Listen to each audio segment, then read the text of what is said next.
today, so that helped fuel the atmosphere. And this is a line of showers and thunderstorms we're watching right now. Some of the purple, that represents where we could actually have some hail. And the big threat right now, not only hail, but the potential for damaging winds. And I do want to stress that fact because right along this line from Big Stone Gap all the way now into Johnson County, parts of eastern Sullivan County down through Carter and Unicoi County, that's where our biggest wind potential is.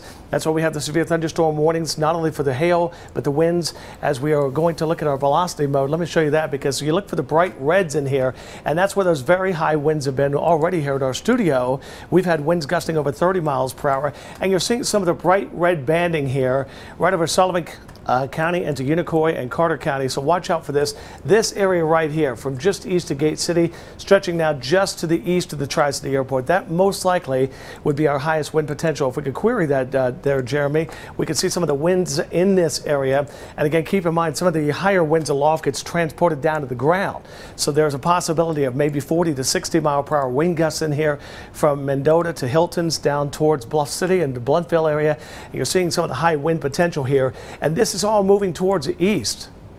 So if you're in that area, let's give you the shot of the radar.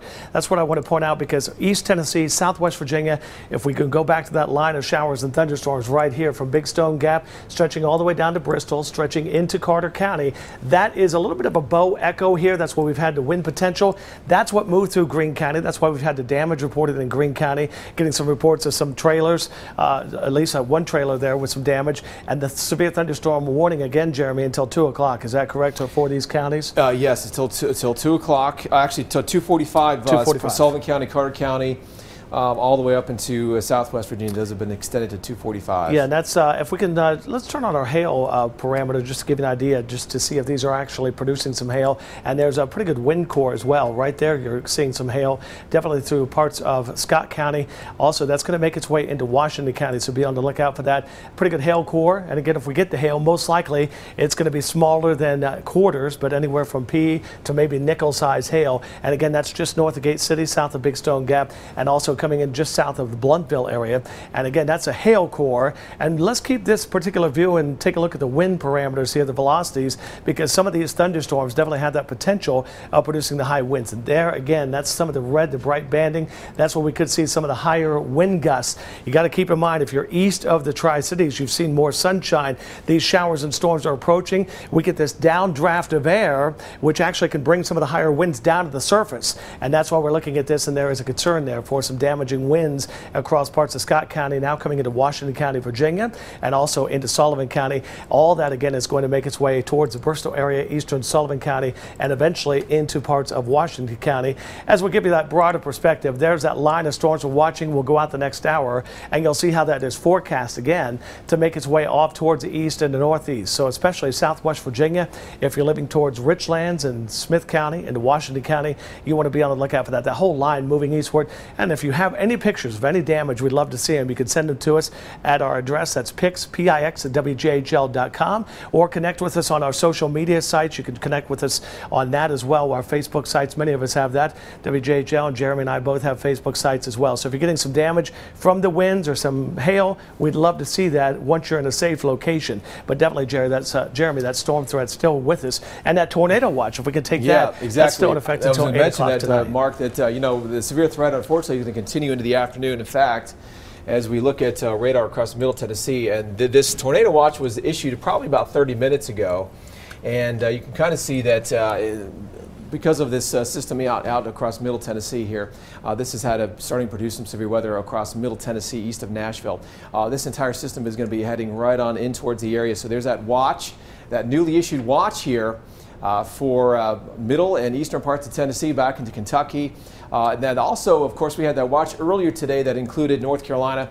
That has not changed. Still many areas of western North Carolina, southwest North Carolina within that watch area. All right, so there's a look at some of the some severe storms here ongoing. So that severe threat temporarily over for you in Greene County.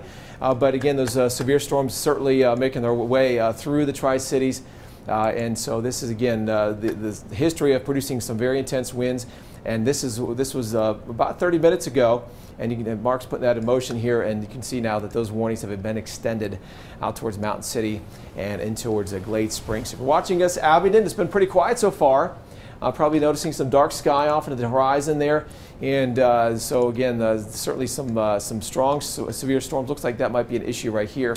That's our hail core, and I do want to point out so, some of the red. Yeah, that's our high wind potential there. That's where you're going to get some high winds with that too. Certainly. So yeah, the hail, high winds. Again, this is heading through Scott County there. And this certainly has had a history of producing a little bit of damage here in northeast Tennessee. This is what we call our velocity product here, showing us the winds in and around the storm here. And so certainly look at the potential for some strong winds. There's been a lot of wind shear in the atmosphere today. Yeah, we're actually getting some reports also, Jeremy, of Cocke County emergency manager reporting some trees down on a house in the Bogard community, and that again in Cocke County. That was earlier as that line of storms again moved through parts of Cocke County and Greene County. So that's the line of storms we're looking at, and that's why we're still concerned. Now, what's interesting, we're not done with that severe weather threat. I do want to point out tornado watch in effect until 8 o'clock tonight.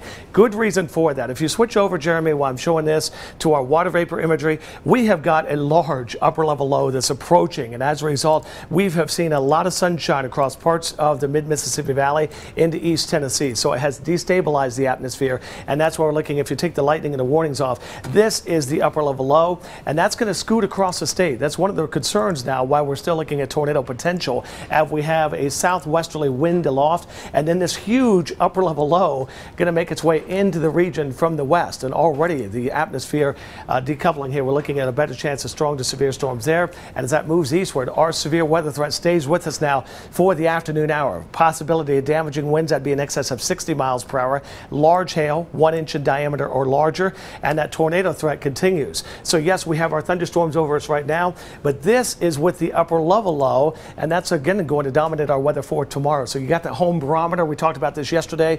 You look at your barometer, it's dropping thanks to this upper level low that's going to move through, and that's helping to fuel some of the thunderstorms. You see this line of storms from Atlanta north into East Tennessee, another line setting up now south of Nashville. So we'll see this activity throughout the evening hour right across